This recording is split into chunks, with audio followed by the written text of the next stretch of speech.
마태복음 1장과 누가복음 2장을 함께 봉독하였습니다. 제목은 구유에 태어난 아기 예수가 하나님이라고? 예수님 태어나시기 700년 전에 이사야라는 선지자가 계셨습니다. 놀랍게도 그 이사야 선지자는 장차 나타날 메시아 그리스도에 대한 예언이 이사야서에 기록되어져 있습니다. 이사야서 7장 14절에 보게 되잖아요. 이렇게 기록되어 있어요. 그러므로 주께서 친히 징조를 너희에게 주실 것이라. 보라, 처녀가 잉태하여 아들을 낳을 것이요 그의 이름을 임마누엘이라 하리라. 이 이야기를 했을 때, 이 예언의 말씀을 선포하셨을 때 얼마나 많은 사람들이 그 말을 알아들을 수가 있었을까요? 처녀가 잉태하여 아들을 낳는데요. 아마도 이사야 자신도 자기가 무슨 이야기를 하고 있는지 몰랐을 것 같아요. 그러면서 이사야 선지자께서는 말씀하십니다. 이 한 아기가 우리에게서 낳고 한 아들을 우리에게 주신 바 되었는데 그의 어깨에는 정사를 메었고 그의 이름은 기묘자라 모사라 전능하신 하나님이라 영존하시는 아버지라 평강의 왕이라 할 것임이라 만군의 여호와의 열심히 이를 이루시리라. 처녀가 잉태하여서 아들을 낳는데 지금 그가 누구라고 이야기하고 있는 거예요? 전능하신 하나님이라, 영존하시는 아버지라, 평강의 왕이라 이렇게 예언하였었습니다.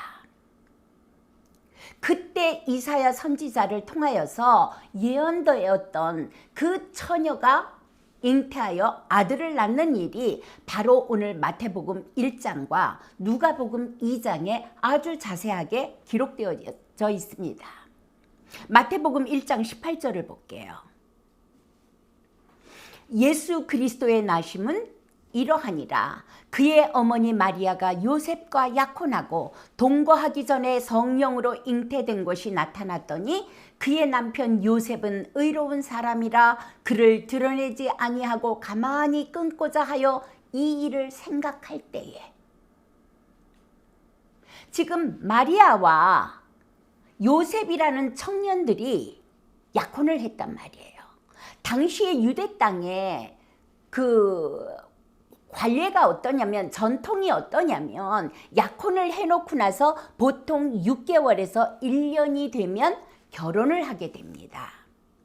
그런데 아직 합방을 하지 않은 결혼을 하지 않은 상태에서 신부가 약혼자가 임신을 했다는 거예요.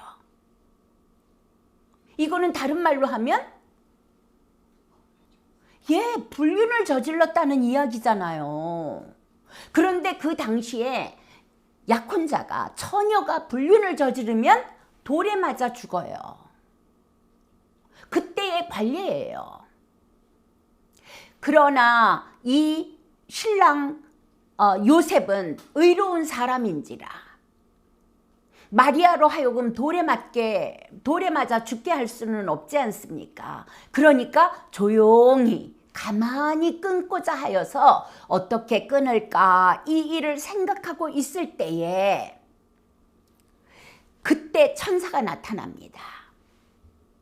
천사가 나타나서 그 신랑감 요셉에게 이 일에 대하여 증거를 하게 됩니다. 자, 마태복음 1장 20절을 볼게요. 주의 사자가 현몽하여 이르되 다윗의 자손 요셉아 내 아내 마리아 데려오기를 무서워하지 말라.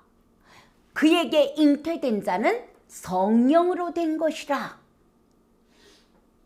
이 말을 알아들을 수 있는 사람이 2000년 전 그 요셉과 마리아의 시대나 지금이나 누가 알아들을 수가 있겠어요? 남자와 여자가 합방하지 않았는데 잉태하였다고? 그것이 성령으로 잉태되었다고?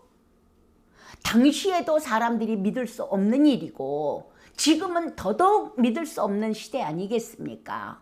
우리가 지식이 있지 않습니까?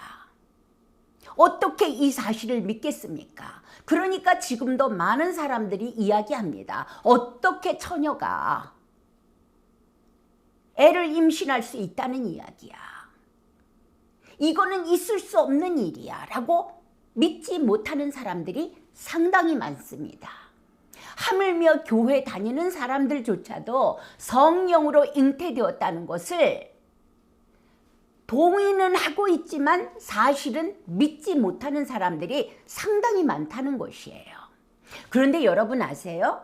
하나님께서는요, 여러분을 설득하려고 애쓰지 않으세요. 하나님은요, 하나님의 말씀이 선포되어지고 하나님의 약속이 선포되어지고 그리고 하나님은 하나님의 약속하신 말씀들을 이루어 가시는 분이세요. 그 천사가 이렇게 이야기한 거예요. 그에게 잉태된 자는 성령으로 된 것이니라. 여러분들, 우리 모두가 이 사실을 믿어지는 은혜가 있었으면 좋겠습니다. 그러면서 주의 사자가 말합니다. 아들을 낳으리니 이름을 예수라 하라. 마리아가 장차 아들을 낳을 거야. 그가 아들을 임신하였어. 그런데 그 이름을 예수라 하라. 이는 그가 자기 백성을 그들의 죄에서 구원할 자심이로라. 이 마리아에게 성령으로 잉태된 아기가 누구라고요? 자기 백성인 사람을, 인간을 구원하기 위해 오신 하나님이시라는 거예요. 자기 백성을 그들의 죄에서, 원죄와 자범죄와 모든 죄로 인하여 멸망받을 수밖에 없는 자기 백성을 구원하기 위해 오신 구원자 하나님이시라는 것이죠. 이 모든 일이 된 것은 주께서 선지자로 하신 말씀을 이루려 하심이니 이르시되 보라, 처녀가 잉태하여 아들을 낳을 것이요 그의 이름은 임마누엘이라 하셨으니 이를 번역한즉 하나님이 우리와 함께 계시다 함이라. 이것이 아까 이사야가 예언하였던 이사야서 7장 14절의 말씀이잖아요. 처녀가 잉태하여 아들을 낳으리라. 그 이름을 임마누엘이라 하리라. 그 임마누엘의 뜻이 무엇이라고요? 하나님이 우리와 함께 계시다 함이라. 아기 예수가 왜 태어나셨어요? 저들의 죄에서 구원하기 위해서요. 구원하여서 무엇 하시려고요? 하나님이 우리와 함께 하시기 위하여서 하나님 자신이신 창조자이신 하나님, 온 우주 만물의 통치자이신 하나님이 인간의 모양을 입고 지금 아기로 부유에 태어나시는 것입니다. 그때 요셉이 잠에서 깨어나 주의 사자의 분비대로 행하여 그의 아내를 데려왔으나, 바로 아내를 데리고 왔어요. 데리고 왔으나 아들을 낳기까지 동침하지 아니하더니 낳으니 이름을 예수라 하니라. 요셉 또한 인간이지만 참으로 훌륭한 사람이에요. 하나님에 대한 절대 신뢰가 있었던 사람이고 또한 마리아도 마찬가지고요. 그러나 이 일을 행하시는 분은 누구시라고요? 하나님의 열심히 일을 이루시리라.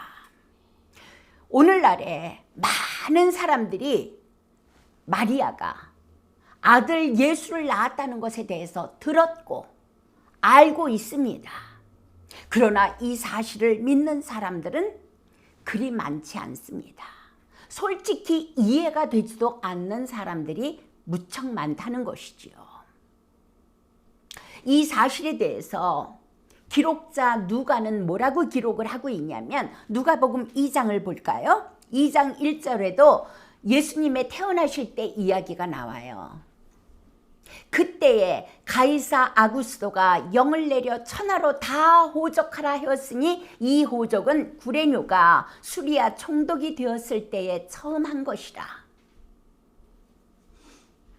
모든 사람이 호적하러 각각 고향으로 돌아가매 요셉도 다윗의 집 족속이므로 갈릴리 나사렛 동네에서 유대를 향하여 베들레헴이라 하는 다윗의 동네로 그 약혼자 마리아와 함께 호적하러 올라가니 마리아가 이미 잉태하였더라. 이제 호적을 하는 거예요. 처음으로 호적을 하죠. 인구수를 헤아리기 위함이겠죠.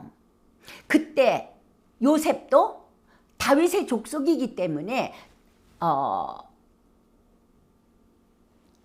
베들레헴으로 마리아를 데리고 올라갑니다. 마리아는 임신한 상태예요. 올라갈 때 즈음에는 해산할 때가 가까웠어요. 6절을 볼까요? 거기 있을 때에 해산할 날이 차서 첫 아들을 낳아 강보에 싸서 구유에 누였으니 이는 여관에 있을 곳이 없음이로라.